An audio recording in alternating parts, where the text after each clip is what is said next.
Не си загубила мотивация. Просто си изморена да гониш и пак да стоиш на едно място, с просрочена сметка, която те гледа от хладилника. Мотивацията не е магия. Тя е умствена енергия и твоята вече е изразходвана от натиск, умора и вина на 12 вноски. Това видео не е за да те въодушеви, а за да ти покаже защо се чувстваш в застой, въпреки че толкова искаш да продължиш напред. И защо възглавницата, сметката и тишината в стаята са се обединили срещу теб. Ако това ти звучи по-реално от банковото ти извлечение, абонирай се.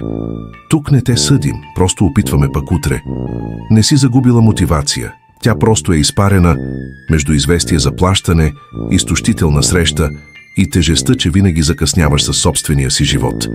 Искаше да започнеш деня добре, но си спомни всичко, което не си направила. Всичко, което трябваше вече да е готово. Целите, които са просрочени заедно с сметката. И ето, това, което беше желание, се превръща в блокаж. Не е мързел. Това е нетретирана умора, маскирана като отлагане. Мотивацията ти не е изчезнала. Тя е затрупана под изисквания. Изисквания да правиш повече, да бъдеш по-добра, да бъдеш някой, за когото дори нямаш енергия да се преструваш. И тогава спираш. Защото всяка стъпка изглежда прекалено малка спрямо всички проблеми, които си натрупала. И всичко, което правиш, изглежда недостатъчно спрямо това, което мислиш, че трябва да правиш. Тук идва стоическата гледна точка. Не можеш да контролираш колко изисква светът от теб. Можеш да контролираш само какво избираш да направиш сега. Стоикът не чака живота да стане по-лек. Действа въпреки напрежението. Защото знае, че мотивацията не е предпоставка. Тя е следствие. Тя идва след действието. Когато видиш, че си се поместила, дори малко, дори без желание, дори с просрочена сметка на хладилника и вина в скута. Искаш да си върнеш мотивацията. Тогава спри да я търсиш като гост, който винаги закъснява, и започни да действаш без нея. Като стоик, който е разбрал, желанието е лукс, постоянството е избор. Събуждаш се решена. Днес ще стане. Днес започваш. Но още преди кафето идва известие. Налично задължение.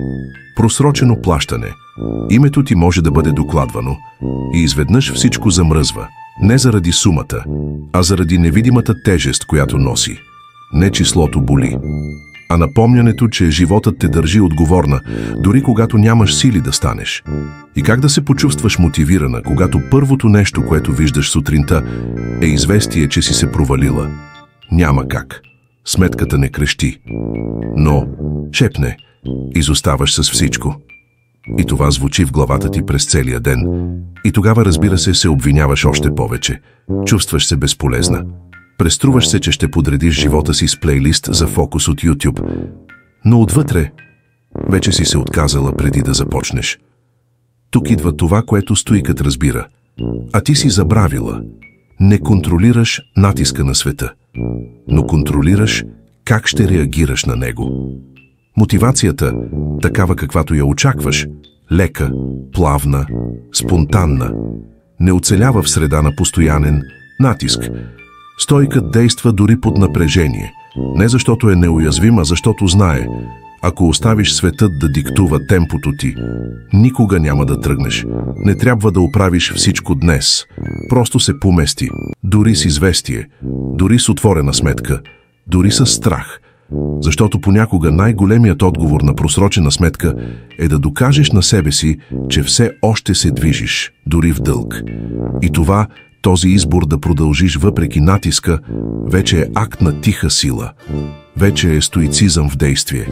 Опитваш, отваряш тетрадка, приложение, дори прозореца, може би новият въздух ще помогне.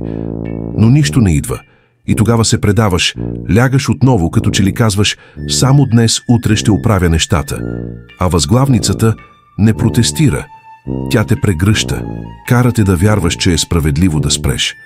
Кара те да вярваш, че е сигурно да отложиш. Затваряш очи. Но отвътре умът продължава и ти подхвърля онова тихо напомняне. Бягаш и го знаеш. И тогава се чувстваш зле. Но пак лежиш. Защото ставането плаши. Защото опитът отново изтощава. защото си уморена да се проваляш. Възглавницата става съучастник, безмълвен свидетел на моментния ти отказ и също на мълчаливата ти вина. Но тук идва стоическият поглед, който никой не ти е дал. Не трябва да се чувстваш готова. Трябва просто да станеш. Действието идва преди мотивацията. Силата се ражда в движението, не преди него. Стоикът знае, че да действаш без желание изгражда истинската дисциплина. Не трябва да станеш като победител. Можеш да станеш трепереща, с страх, с съмнение. Важно е да станеш, защото всеки път, когато избираш действие, дори малко, дори несъвършено, казваш на мозъка си: все още съм тук, все още се опитвам. А възглавницата ще е там, да те гледа, да те чака, но този път от страната на този, който се движи. Ако това видео те описа по-добре от хороскопа ти, абонирай се. Не обещаваме съвършенство, но всеки ден ти напомняме, че да станеш един път повече, отколкото си паднала, вече е стоическа победа.